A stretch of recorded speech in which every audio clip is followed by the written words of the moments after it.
4절까지 있습니다. 제가 봉독합니다. 이튿날 저희가 베다니에서 나왔을 때 예수께서 시장하신지라 멀리서 잎사귀 있는 한 무화과 나무를 보시고 꼭 그 나무에 무엇이 있을까 하여 가셨더니 가서 보신즉 잎사귀 외에 아무것도 없더라. 이는 무화과의 때가 아닙니다. 예수께서 나무에게 일러 가라사대 이제부터 영원토록 사람이 내게서 열매를 따먹지 못하리라 하시니 제자들이 이를 듣더라. 아멘. 마가복음 11장을 이제 우리가 함께 또 배워가고 있습니다. 앞서서 소개드린 것처럼 마가복음은 크게 둘로 나눠져서 1장부터 10장까지는 예수님의 3년의 그러한 공적 사역을 소개하고 있고 11장부터 이제 16장 뒷부분은 일주일 동안의 예수님의 그 마지막 생애에 대한 부분을 소개를 합니다. 이렇게 크게 둘로 나눠지는데 특별히 11장부터 16장까지 단 일주일에 이러한 그 귀한 내용들을 집중적으로 소개하면서 예수 그리스도를 통해서 이루시는 그 거룩하고 영광스러운 구원의 이 소중한 내용들을 아주 집중해서 소개합니다. 그래서 이 일주일을 그리스도의 고난과 연결해서 우리가 고난주간 또 순환주간이라고 하는 그리스도의 마지막 생애의 일주일이라고 하는 이러한 표현으로 또 우리가 표현하기도 합니다.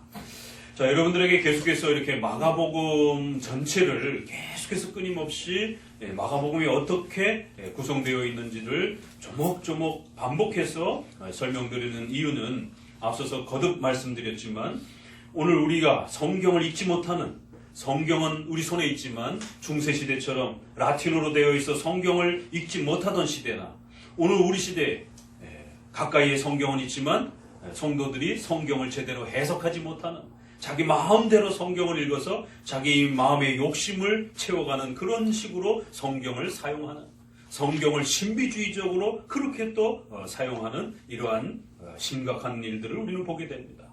그래서 큐티를 한다라고 하면서 성경을 펴놓고 자기가 원하는 마음의 감동이 오는 구절을 그저 하나님의 말씀으로 생각하면서 그 단어와 그 문장에 집중하면서 마치 그것이 하나님이 자기에게 준 말씀인 것처럼 2000년 역사 속에 정통교회에 있어서는 단 한 번도 그렇게 성경을 읽은 적이 없었는데 오히려 이단들, 오히려 말시온이라든가 몬타니즘이라든가 이런 주로 신비주의자들이 그렇게 사용했던 방식들을 오늘날 성도들이 성경 해석처럼 그렇게 읽고 있는 것입니다.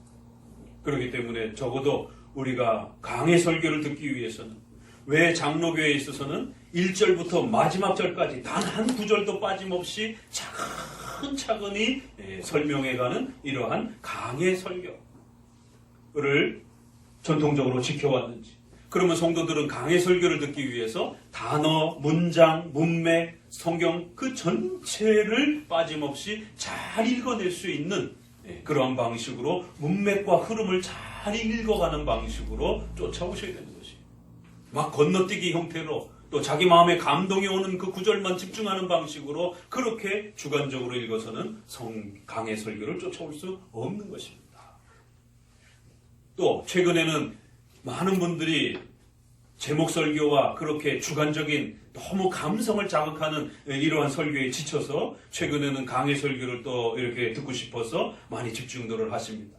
그런데 목회자 스스로가 강해 설교에 준비가 되어 있지 않다 보니까 적어도 강해 설교를 하기 위해서는 변호사와 의사가 자신의 그러한 그 전문적 자리에 라이센스를 따기 위해서는 그 어려운 시험들을 통과해서 자격을 갖춰야 되는 것처럼 적어도 목회자가 강해 설교를 하기 위해서는 번역 성경이 아니라 영어 성경이 아니라 그것도 다 번역된 성경이기 때문에 적어도 성경의 원전이라고 하는 히브리어 헬라어를 잘 읽어내면서 또 2000년 동안의 사도신경부터 우리나라 한국 장로교회의 12신조까지 수많은 역사 속에서의 전체 교회가 이단을 정죄하면서 우리는 이렇게 성경을 해석한다라고 고백한 공적 신앙 고백의 그러한 표준들을 잘 또 참고하면서 또 그러한 수많은 해석의 차이들을 논문들을 통해서 읽어내면서 그 차이점들을 잘 훈련되어진,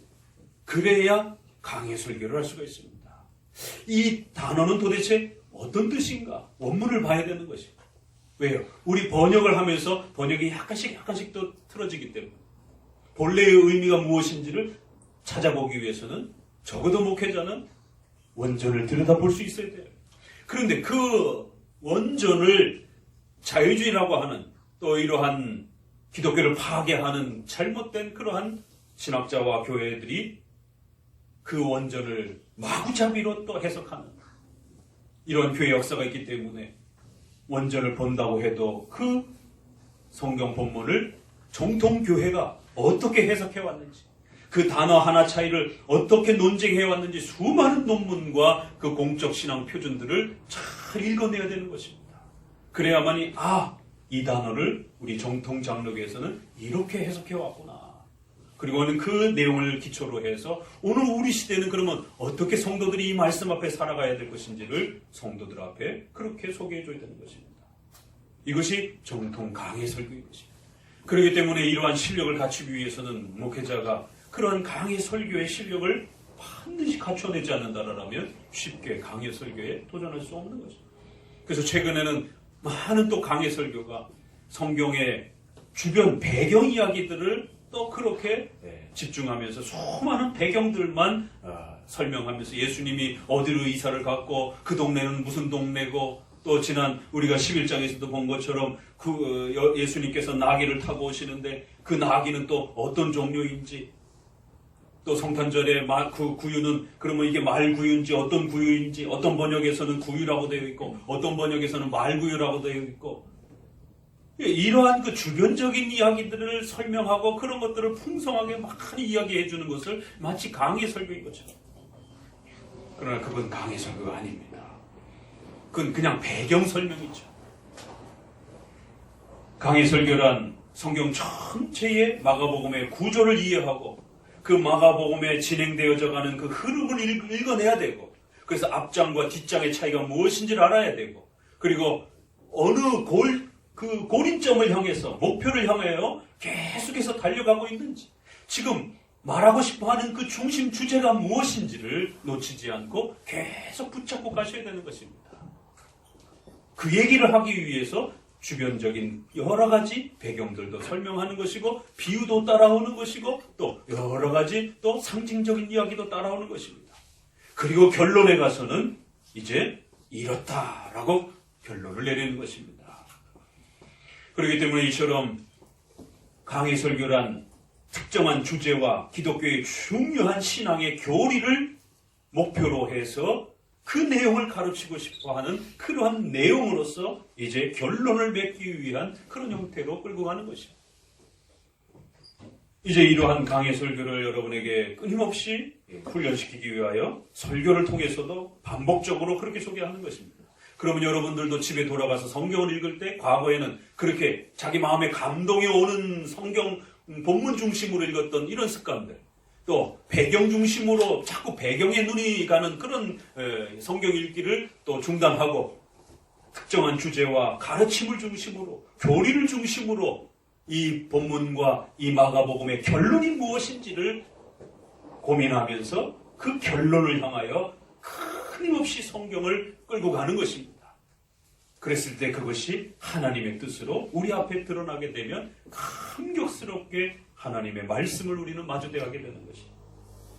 성경을 읽으면서 이렇게 감격스러워하고 눈물을 흘릴 수 있는 바로 이러한 성경에 대한 감격스러움을 회복하고 이렇게 내기 위하여 끊임없이 이제 우리가 마가복음을 달려왔습니다.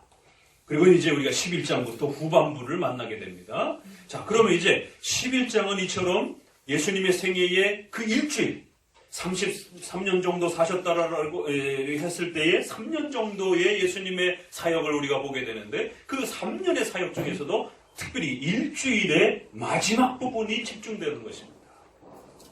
그러면 11장은 도대체 이 일주일의 마지막 첫 월요일에 집중되어 있습니다. 그러면 당연히 이 일주일의 첫 스타트이기 때문에 뭔가 방향과 의도와 목적이 남다르다는 것을 느낄 수가 있습니다. 그래서 예기치 못한 아주 놀라운 그러한 사건과 내용들이 의도적으로 이 11장에 배치가 되어 있는 것을 보게 됩니다. 그래서 이제부터 소개되어야 될 마가복음의 후반부에 해당이 되는, 특별히 일주일에 해당이 되는, 이 일주일 안에 예수님을 믿고 구원받을 수 있는 이 기독교의 모든 복음의 핵심이 다 아주 엑기스 형태로 녹아들어 있습니다. 앞부분에도 역시 있지만 특별히 이 일주일 생애 속에 우리가 어떻게 지옥으로부터 구원받고 하나님의 자녀가 되어 이 위대한 영광스러운 구원의 복음의 은혜를 얻게 되는지, 하나님을 어떻게 만나게 되는지, 하나님은 누구신지, 예수 그리스도는 누구신지에 대한 이 중요한 핵심이 일주일의 단위 형태로 소개가 됩니다. 그리고 그 첫 번째 월요일에 대한 이야기가 11장에서 쏟아지는 것입니다.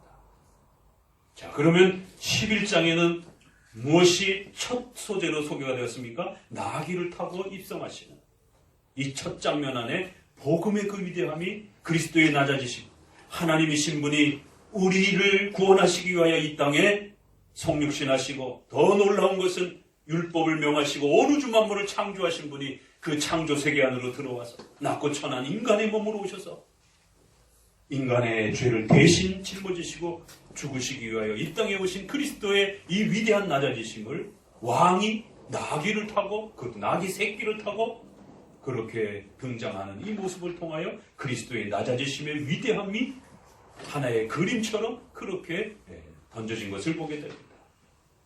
그러면 두 번째 내용은 뭐가 기대가 되겠습니까? 자연적으로 두 번째에 또 그럼 어떤 내용이 이 11장을 장식하는 내용으로서 소개되어질까? 바로 무화과 나무를 저주하는 이야기가 나옵니다. 이 무화과 나무의 저주에 대한 이야기가 왜 여기 11장에 담겨져 있을까? 그러니까 그 각각의 사건을 마가복음이라고 하는 전체 안에서 고민해보지 아니한다라면 우리는 항상 성경의 흐름을 놓치게 됩니다.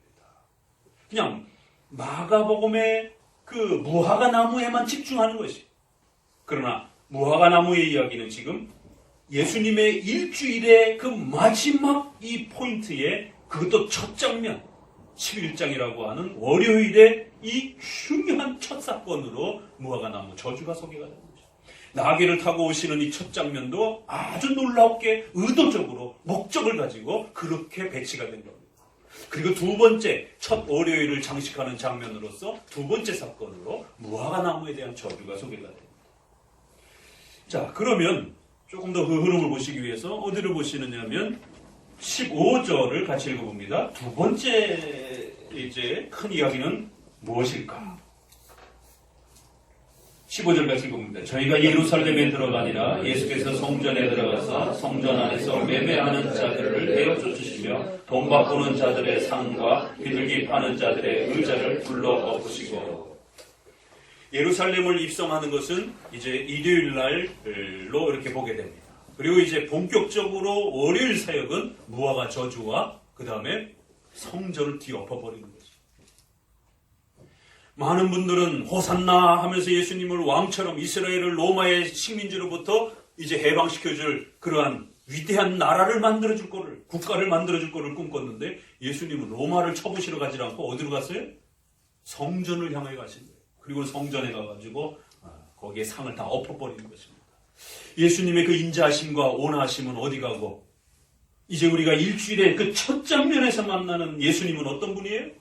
나귀의 새끼를 타고 오시는 그 낮아지심 빼놓고 바로 첫 장면에 등장하는 것은 무서운 심판주로 등장하십니다. 무화과 나무를 저주하시는 것입니다. 또 하나의 사건은 성전이라고 하는 예배의 이 소중한 공간의 이 질서를 뒤엎어버리시는 거죠. 상을 엎어버린다는 거예요. 우리가 영화라든가 우리 문화에서 상을 엎는다는 거 굉장히 참 어떤 경험입니까? 성전에 제사를 드리기 위하여 제물을 준비하고 이러한 그 모습들에 있어서 성전 예배가 망가져 있는 이 사실을 탄식하시면서 예수님은 제일 먼저 첫 사건으로 성전을 엎어버립니다. 성전의 상들을 다 깨버립니다. 다 걷어차버리십니다. 얼마나 불쾌하셨는지 예배 드리러 온 자들의 예배를 준비하러 분주한 그 자들을 상을 다 뒤엎어버리면서 나가! 라고 말씀하시는 것이. 우리는 예수님의 지난 복음서를 통해서 그 인자시고 따뜻하시고 누가 찾아와도 따뜻하게 맞아주셨던 그러한 그 따사롭고 인자하신 그 예수님을 많이 봐왔습니다. 그런데 이제 본격적으로 마지막 그 일주일의 첫 장면에 이제 월요일 장면에서 우리가 만나게 되는 예수님은 어떤 예수님으로 우리에게 다가옵니까? 무시무시한 예수님으로 다가옵니다.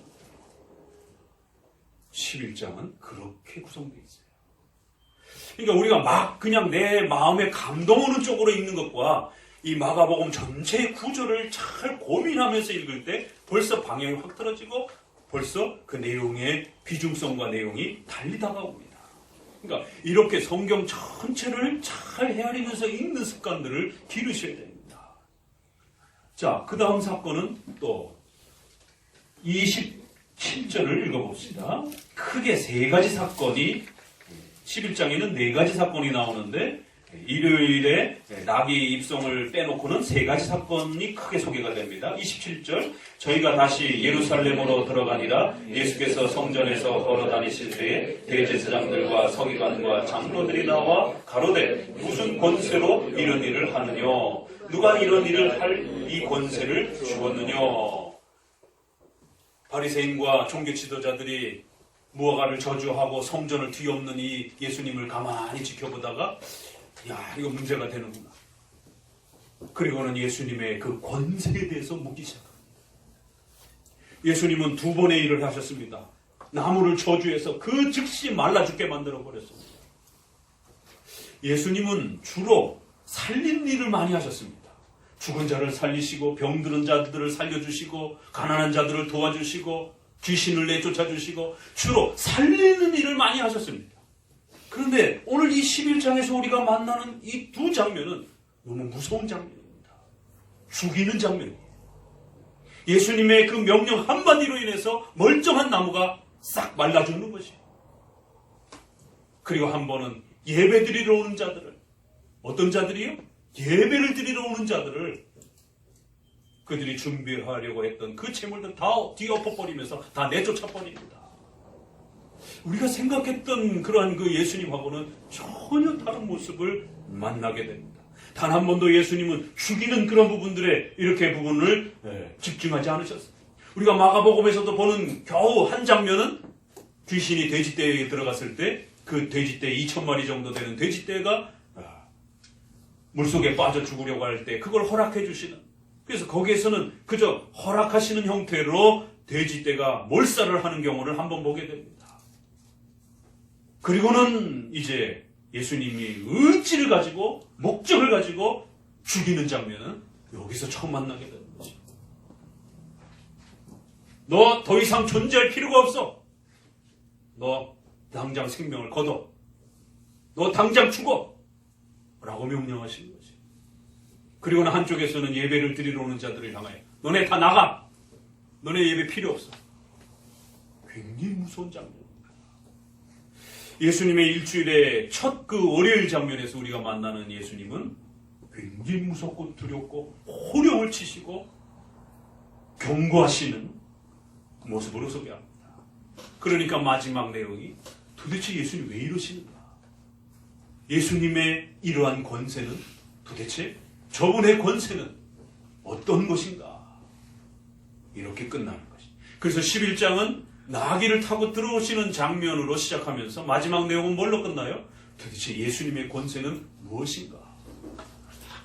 예수님의 권위와 권세에 대한 질문을 던지면서 이제 11장을 끝내고 있습니다. 그러면 여러분들은 이제 이 11장의 이 네 가지 사건을 이 흐름 안에서 잘 읽어내셔야 되는 것입니다. 자, 그리고는 13장으로 넘어가 봅니다. 13장에는 어떤 이야기가 소개가 되냐면 1절을 같이 읽어봅니다.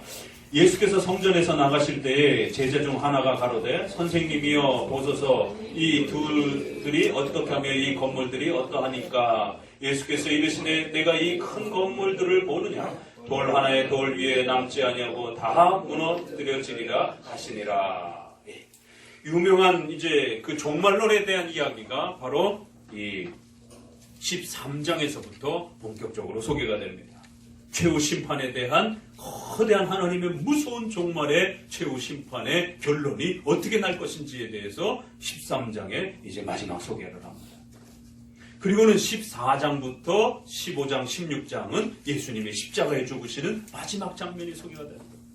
그러니까 후반부에 11장부터 16장을 들여다보게 되면 11장부터 13장까지는 예수님의 중요한 그 교훈들과 설교들이 몇 가지 주제별로 소개가 되고, 그리고 14장부터 마지막 장은 결론적으로 예수님의 십자가에 죽으시는 그 하이라이트 장면이 소개가 됩니다. 그래서 후반부도 그렇게 둘로 구별이 되어 있는 것을 보게 됩니다. 자, 그럼 오늘 이제 무화과나무 저주에 대한 부분들을 우리가 함께 살펴볼 것입니다.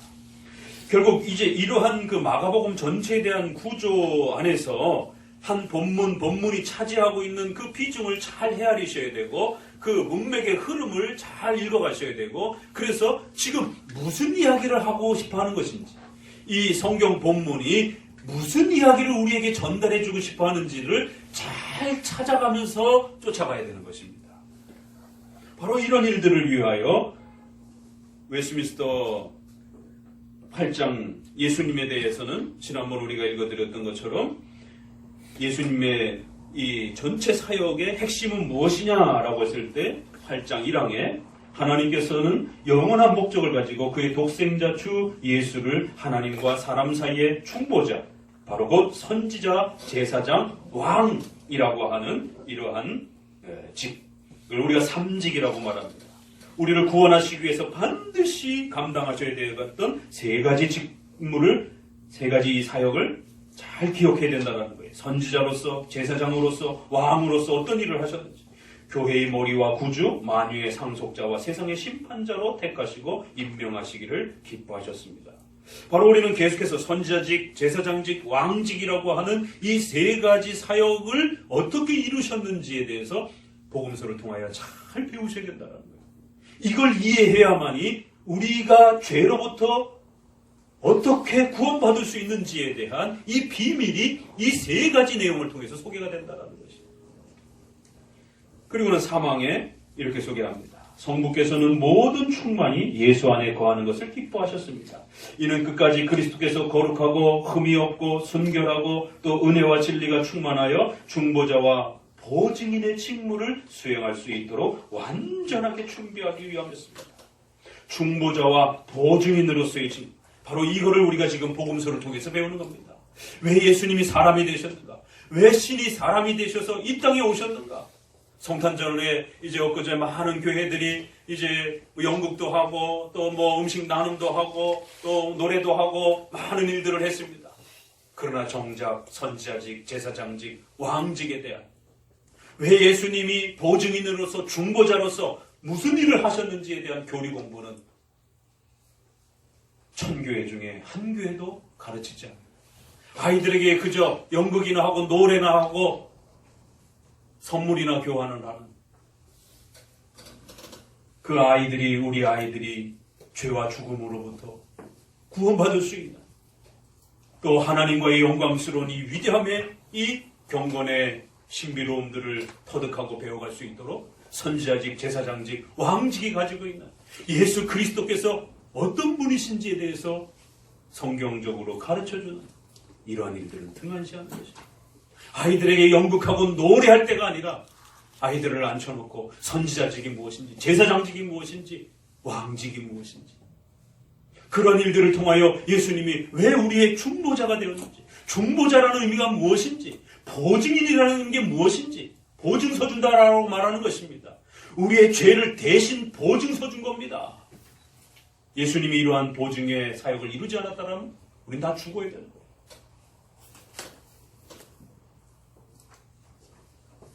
이런 일들을 준비하기 위함이었습니다. 바로 오늘 11장부터 소개되어지는 이러한 내용들이 바로 중보자와 보증인으로서 바로 이런 일들을 감당하신 걸 소개하는 겁니다. 이 직무는 예수께서 스스로 취한 것이 아니며 그의 아버지의 부르심에 의한 것이었으니 성부께서는 모든 능력과 심판을 예수님의 손에 맡기시고 그의 직무를 수행하도록 명령하셨습니다. 바로 그 중보자와 보증인의 직무 안에는 뭐까지도 포함이 된다고요? 온 세상을 심판하시는 그러한 심판의 권세도 맡기신 내용이 포함된다는 것입니다.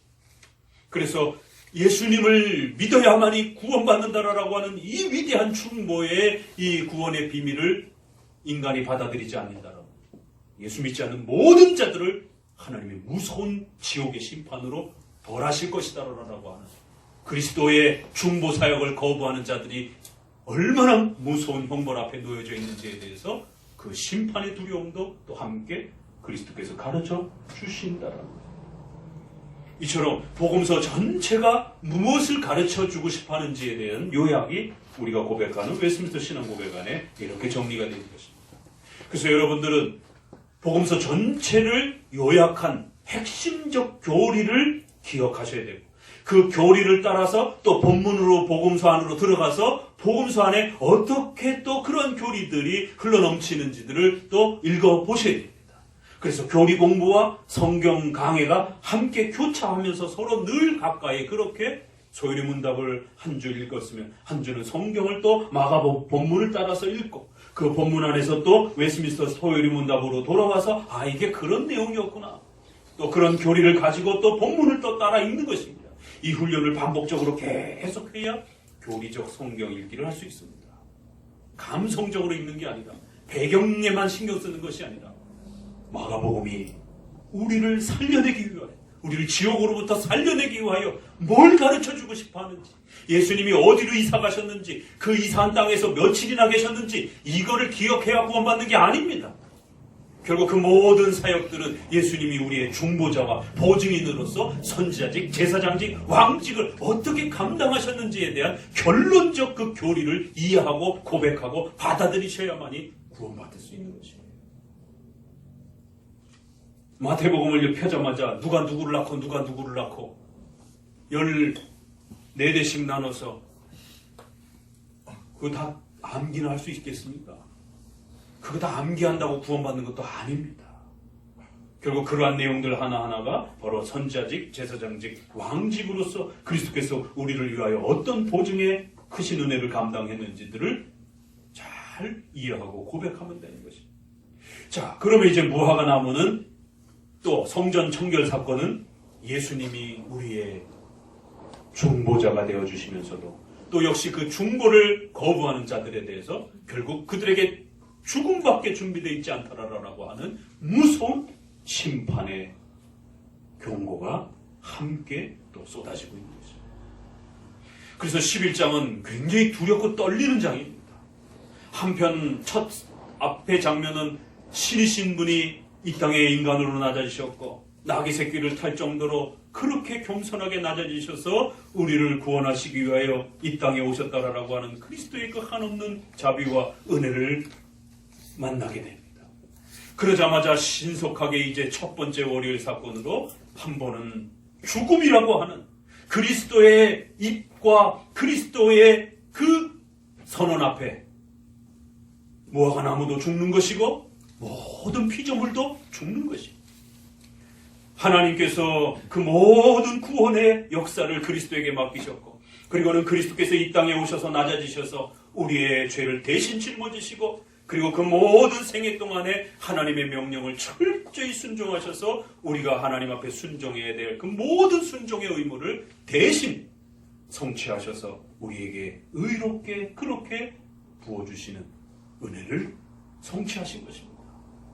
이처럼 그리스도의 의로움과 그리스도의 그 죄값을 대신한 그 그리스도의 희생을 중보의 보증인의 희생을 무시하면 어떤 일이 벌어진다고요? 이제 죽음만이 준비되어 있다는 거예요. 그래서 11장은 한없이 따사롭고 은혜로 그 신이 하나님과 동등됨을 버리시고 이 땅에 종의 형체를 취하여 빌립보서 2장에 있는 말씀처럼 신의 사랑이란 이렇게 위대하고 깊고 크다라는 것이 그토록 엄청난 사랑과 은혜를 우리가 입었다라는 것이 그리고는 나머지 반은 그러한 사랑과 은혜를 무시하는 자들에 대한 하나님의 무서운 죽음과 심판의 경고가 어떻게 준비되어 있는지에 대해서 두렵고 떨림으로 우리를 각성시키는 바로 이 장면이 11장인 것입니다. 자, 무화과를 그러면 이제 한번 좀 봅시다. 우리 어디로 가시냐면 창세기로 갑니다. 이 무화과가 성경에서 주로 어떻게 쓰여지는가를 좀 봅니다. 창세기 3장 7절입니다. 다시 읽어봅니다. 처음으로 성경에서 무화과 나무가 등장을 합니다. 여러분, 지금은 이제 우리가 이 동남아나 이쪽 유럽이라든가 이런 과실들을 많이 잘 수입을 하기 때문에 싸게 먹을 수 있습니다. 석류라든가 이런 것들은 거의 사실은 너무 비싸가지고 일반 서민들은 먹을 수 없는, 또 수입도 잘 되지 않는. 저희 어린 시절에는 바나나가 그렇게 귀했는데 지금은 바나나가 너무 흔하잖아요. 그런 것처럼 지금 석류라든가 또 이 무화과, 그래서 무화과도 거의 이게 구경할 수 없는 그런 과일인데 최근에는 이렇게 저렴하게 우리가 시장에서 무화과 나무를 쉽게 또 그 열매를 먹을 수 있습니다. 이렇게 말캉말캉한 게 저는 좀 입맛에 안 맞더라고요. 그 물컹물컹한 그 식감이 별로 안 좋아가지고 사모님은 굉장히 좋아하시는데 저는 별로 이렇게 안 좋아해요. 우리가 이게 무화과 열매구나. 그래서 우리나라 추운 지방인데도 이제 이렇게 벌써 무화과를 우리나라에서 벌써 재배를 할 정도로 이렇게 온도도 따뜻해졌고 환경도 바뀌었고 수입도 많이 되고 그래서 이제는 여러분이 무화과 열매를 잡숴보실 수 있어요. 그런데 그 무화과를 시장에서 딱 집어든 순간 많은 성도들이 이제 당혹함에 처하게 됩니다. 분명히 예수님이 11장에서 무화과를 저주하셔가지고 열매가 없다라고 했는데 어떻게 이 무화과가 열매가 있지? 저희 사모님이 이렇게 이제 남편이 목사님이니까 성경을 읽다가 질문하셨던 그게 참 재밌는 질문입니다. 도대체 이 무화과가 성경에는 없다고 열매를 저주해서 열매가 없다고 하는데 어떻게 이 무화과가 있습니까? 예전에 같이 이렇게 청년부 시절에 또 이렇게 우리가 그런 시절을 보낸 거예요.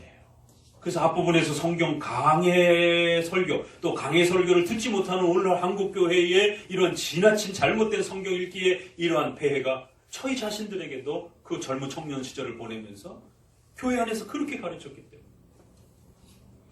여기서 말하는 이 무화과와 지금 우리 손에 들려있는 무화과는 다른 무화과입니다. 그러니까 성경 본문에서 무화과 나무를 저주했다라고 하니까 온 세상에 있는 무화과 나무를 다 저주하신 것처럼 그렇게 성경을 읽어내버린 거지. 성경에 있는 어떤 특수한 사건을 온 세상에 다 적용이 되는 보편적인 일반적인 사건으로 그렇게 읽어내버린 거예요. 그렇게 해서 마치 오늘날도 무화과는 열매가 없는 것처럼. 그러나 성경에서 지금 마가복음에서 이 무화과는 그 이스라엘에 예수님이 살아계셨을 그 당시에 그 길거리에 예수님이 마주대하고 있었던 그 유일한 특수한 그 무화과입니다.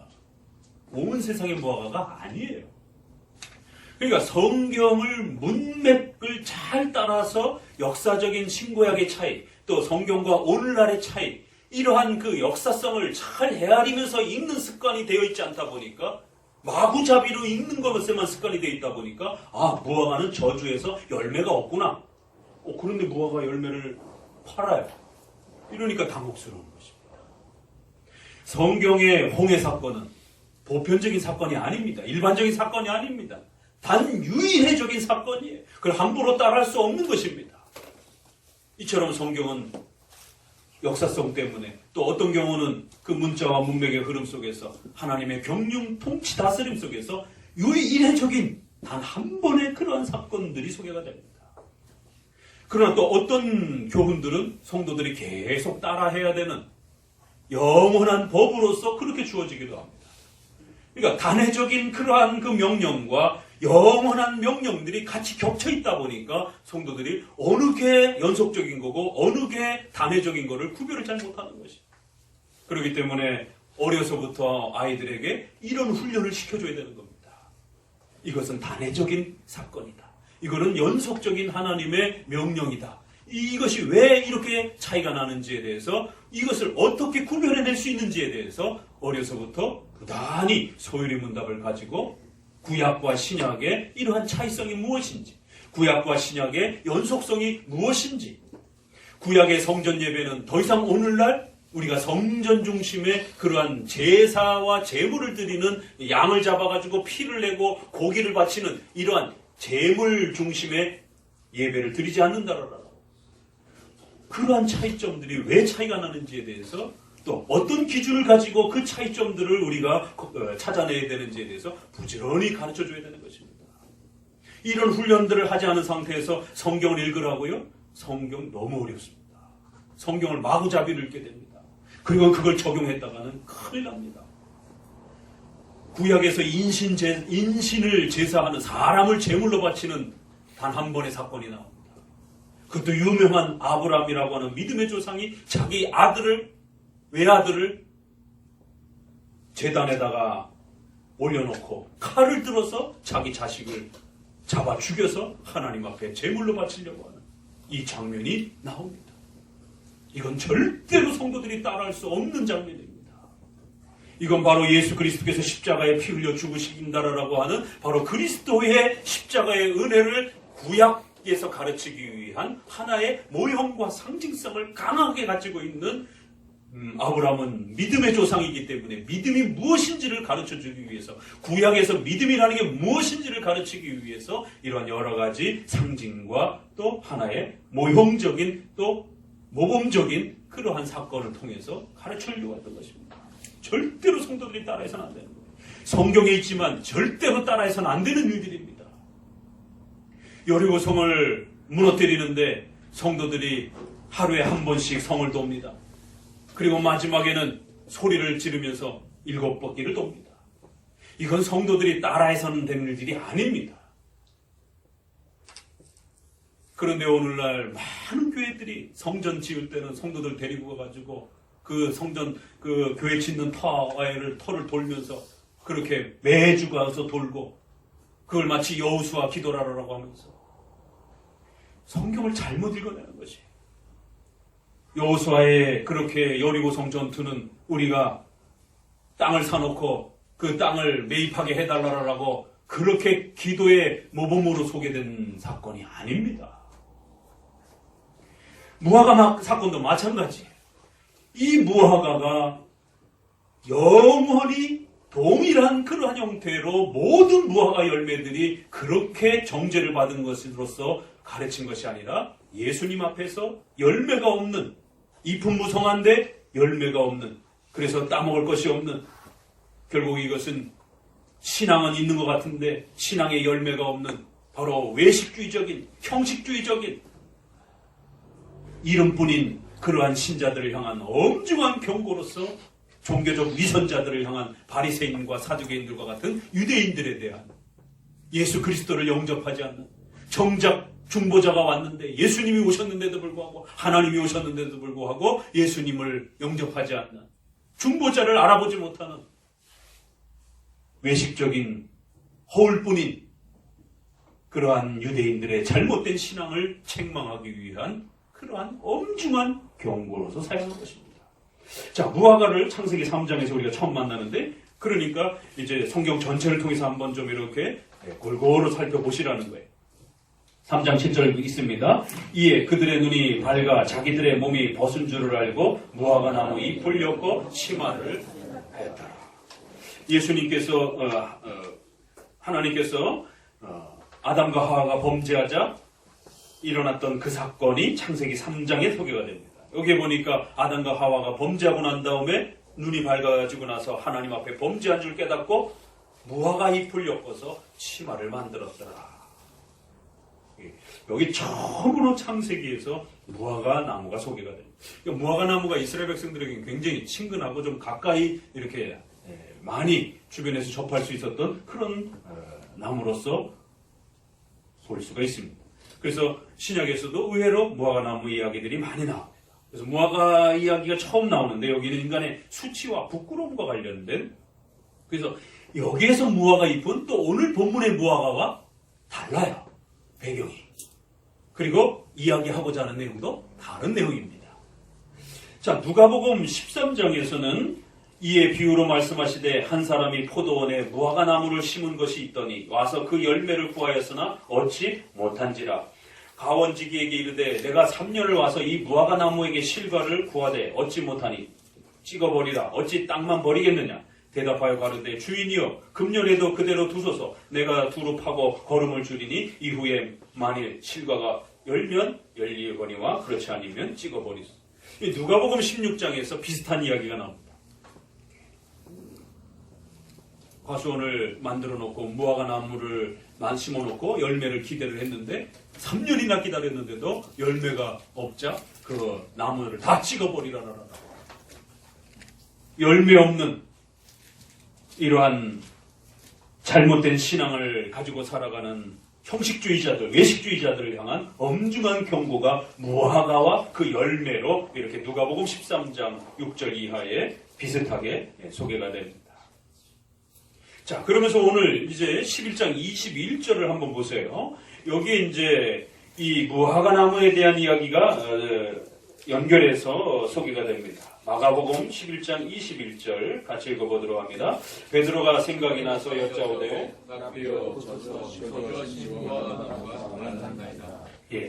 예수께서 대답하여 가라사대 저희에게 이르시되 하나님을 믿으라. 자, 무화과 나무에 대한 이야기가 어떻게 집중이 되어 있습니까? 예수님은 무화과 나무를 저주하셨다라고 말합니다. 정죄하셨다라고 말합니다. 야단치고 책망한 정도가 아니라 무화과 나무를 저주하는 방식으로 그렇게 책망하셨다라고 말합니다. 그래서 그걸 듣던 제자들이 아주 무섭게 그 무화과 나무를 저주하는 장면을 기억하고 이제 그 다음날 예수님께 도대체 이게 무슨 사건입니까? 라고 묻는 것을 보게 됩니다. 왜 예수님이 무화과 나무를 저주하신 것입니까? 아니 도대체 이 나무가 무슨 죄를 졌다고? 뭐 예수님이 가는 길에 이 무화과 나무가 방해가 된 겁니까? 도대체 왜 이 불쌍한 무화과 나무를 저주하냔 말이에요. 도대체 무화과 나무는 무슨입니까? 제자들이 묻는 것입니다. 그러자 바로 이 무화과를 바로 형식뿐이었던 예수님을 받아들이지 않는 하나님을 믿으라 라고 예수님이 이제 그 의미를 깨우쳐 주시는 것입니다. 그리고는 기도에 대한 이야기가 나옵니다. 그래서 무화과 이야기가 기도랑 연결이 됩니다. 그래서 이거는 다음에 또 따로 떼어서 한 번 더 설명을 드려야 되고, 왜 무화과 저주에 대한 이야기가 기도랑 이렇게 연결이 되는가? 그래서 오늘 첫 사건은 바로 이처럼 무화과를 저주하고 성전을 엄중하게 책망하시면서 예수님께서 화를 내시는 이 장면을 우리는 만나게 됩니다. 거기에 대한 그 이유를 우리가 잠깐 그 21절을 통해서 또 22절을 통해서 보게 되는 것은 바로 예수님은 무화과를 단순하게 책망하신 게 아니라 저주하시고 정죄하셨다는 거예요. 어떤 의미를 가지고 그 무화과에 대해서 아주 혹독하게 책망하시면서 저주와 정죄를 책망하셨습니다. 어떤 형태로? 영원히 너가 열매를 맺지 못하고 죽어야 된다라는 거예요. 이 말을 어디서 많이 우리가 들어봤습니까? 아담과 하와가 범죄하자 선악과를 따먹게 되면 너는 반드시 결코 정녕 죽을 것이다. 하나님의 법을 어겼기 때문에 너는 이제 영원히 지옥의 형벌을 받아 하나님의 저주와 정죄를 받아서 하나님 앞에 범죄했기 때문에 죽어야 된다라고 하는, 그것도 단순하게 죽는 것이 아니라 영원토록 죽어야 된다라고 하는, 영원한 지옥의 형벌을 받아야 된다라고 하는. 우리 오늘 3장 바로 무화과 나무가 바로 그런 사건 속에서 나온 것입니다. 거기에 이제 아담을 책망하시고 하와를 책망하시고 또 뱀을 저주하시는 장면이 나옵니다. 그래서 뱀을 향하여 모든 짐승보다 더욱 저주를 받아 배로 다니고 종신토록 흙을 너는 먹어야 할 것이다. 창세기 3장 17절에 아담에게 이르시되 내가 내 아내의 말을 듣고 내가 너더러 먹지 말라 한 나무 실과를 먹었은즉 땅은 너로 인하여 저주를 받고 너는 종신토록 수고해야 한다. 이러면서 19절에 내가 얼굴에 땀이 흘러야 식물을 먹고 필경은 흙으로 돌아가리니 그 속에서 내가 취함을 입었으니라. 너는 흙이니 흙으로 돌아갈지니라. 죽는다는 얘기죠. 하나님께 범죄했기 때문에 너는 반드시 죽게 될 것이고 하나님 앞에 엄중한 벌을 받게 될 것이고 너의 모든 후손들은 하나님 앞에 정죄와 저주를 받아 영원한 지옥의 형벌을 받게 되었다라고 선언하는 것이죠. 바로 이것이 하나님의 저주와 정죄입니다. 바로 예수님이 오늘 이제 일주일의 그 첫 장면에서 무화과를 저주하면서 비슷한 표현을 합니다. 너는 이제부터 영원토록 열매를 맺지 못하고 너는 이제 말라 죽어야 된다라고 말씀하시는 것입니다. 주변에 그 선언을 지켜보던 사람들 도대체 뭐 하시는 거예요? 나무에다 대고. 그런데 그 다음날 보니까 나무가 말라 죽었어. 마태복음에서는 즉시 말라 죽었다라고 말합니다. 그런데 제자들이 그 다음날 예수님 도대체 그게 무슨 뜻입니까? 왜 죄 없어 보이는 왜 불쌍한 무화과 나무를 그렇게 죽이셨습니까? 그러자 예수님은 하나님을 믿으라 라고 이렇게 선언하신 것입니다. 바로 그 무화과를 죽인 이유는 하나님을 믿지 않는 자들에게 준비되어질 앞으로 하나님을 믿지 않고 그렇게 예수 그리스도의 중보를 거부한 자들에게 주어질 운명을 하나님의 무서운 형벌과 벌을 뜻하는 것이다라고 가르친 것이죠. 그렇기 때문에 너희들은 하나님을 믿으라는 것이에요. 그리고는 이제 기도를 소개합니다. 벌받는 자들과 하나님을 믿는 너희들에게 주어진 그 위대한 하나님의 축복이 기도의 형태로 소개가 됩니다. 그래서 마가복음 11장은 굉장히 충격적인 이야기들이 사실은 나오는 거예요. 이 불쌍한 보인 아무 죄가 없는 것처럼 보이는 그 무화과를 그렇게 아주 혹독하게 정죄하여 저주하여 죽이시는 장면. 그리고는 제자들을 향해서는 그러니까 너희들은 하나님을 믿는 자들이다. 이렇게 소개하는 겁니다. 그리고는 그들에게 말하기를 이제 너희가 하나님을 믿는 자들인데 하나님을 믿는다는 것이 얼마나 위대하고 복된 것인지 이 산을 명하여 저 바다로 던져라. 그래도 이루어질 것이다. 네? 그런 게 어디 있어요? 생각해보세요. 이 산을 들어서 저 바다로 옮기라는 것이에요. 또 다른 복음서에서는 이 나무를 들어 저 바다로 던지라고 명하라는 것이에요. 그래도 그 나무가 뿌리째 뽑혀가지고 바다로 던질 것이다. 산이 아예 통째로 바다로 옮겨질 것이다라는 거예요. 뭐 이런 말도 안 되는 말씀을 하고 계세요. 우리 성도들에게 주신 어마어마한 복이 전 우주 만물의 피조물을 좌우할 수 있는 이런 엄청난 권세들이 너희들에게는 주어져 있다.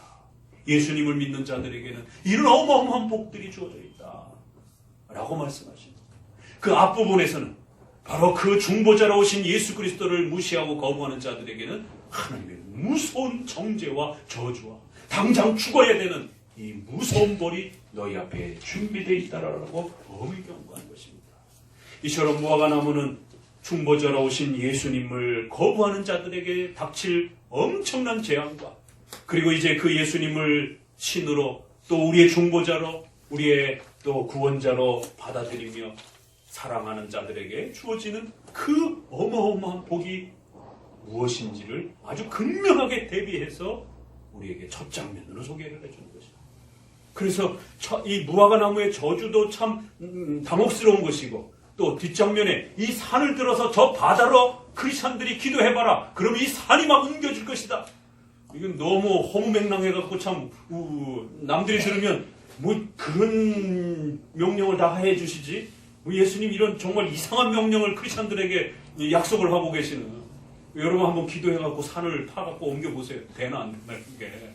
어떻게 들으면 굉장히 허무맹랑한 약속 같은데 어마어마한 약속을 던져주고 계시는 거죠. 피조물들을 좌우할 수 있는 이런 막강한 권세가 하나님을 믿는 예수님을 믿는 우리에게 부어주셨다는 것입니다. 그러나 예수님을 믿지 않는 자들에게는 어마어마한 하나님의 진노와 형벌이 준비되어 있다라고 말합니다. 그래서 요한복음에서는 이제 예수님께서 자신을 향하여 이렇게 표현합니다. 3장 18절에 저를 믿는 자는 심판을 받지 아니하는 것이요 믿지 아니하는 자는 하나님의 독생자의 이름을 믿지 아니하므로 벌써 심판을 받는 것이니라. 5장 22절에는 아버지께서 아무도 심판하지 아니하시고 심판을 다 아들에게 맡기셨으니 이는 모든 사람으로 아버지를 공경하는 것 같이 아들을 공경하게 하려 하십니다. 아들을 공경치 아니하는 자는 그를 보내신 아버지를 공경치 아니하느니라. 5장 27절에 계속해서 또 인자됨을 인하여 심판은 권세를 주셨느니라. 이를 기이 여기지 말라. 무덤 속에 있는 자가 다 그의 음성을 들을 때가 오나니 선한 일을 행한 사람은 선한 일 부활로 악한 일을 행한 자는 심판의 부활로 그렇게 심판받을 것이다. 내가 아무것도 스스로 할 수 없느니 듣는 대로 심판하노라. 나는 나의 원대로 하려 하지 않고 나를 보내신 이의 원대로 하려는 거로 내 심판은 의로우니라. 바로 예수 그리스도를 믿는 자들에게는 이 부활과 영원한 생명이라고 하는 온 피조물을 움직이고 또 다스릴 수 있는 그 어마어마한 권세가 주어질 것이지만, 예수님을 우습게 여기고 예수님이 나귀를 타고 오셨다라고 해서 함부로 여기고 예수님이 눈에 보이지 않는다라고 해서 마치 하나님이 없는 것처럼 그렇게 세상을 살아가고 하나님을 거부하고 예수님을 외면하는 자들에게는 죽음의 부활, 영원한 지옥의 형벌로, 또 예수님의 그 명령 한마디에 바싹 말라 죽는 그 무화과처럼 그것도 영원토록 죽어야 된다라고 하는 이 무서운 저주와 정죄 앞에 놓여지게 될 것이다. 오늘 이제 우리가 11장 무화과 이 나무 장면을 월요일에 첫 사건으로서 만나면서, 예수 그리스도는 위대한 심판주여, 예수님을 믿지 않는 모든 자들을 향하여 저주와 정죄를 선언하실 수 있는 두렵고 떨리는 심판자이시라는 사실을, 왕이라는 사실을 또 우리는 배우게 되는 것입니다.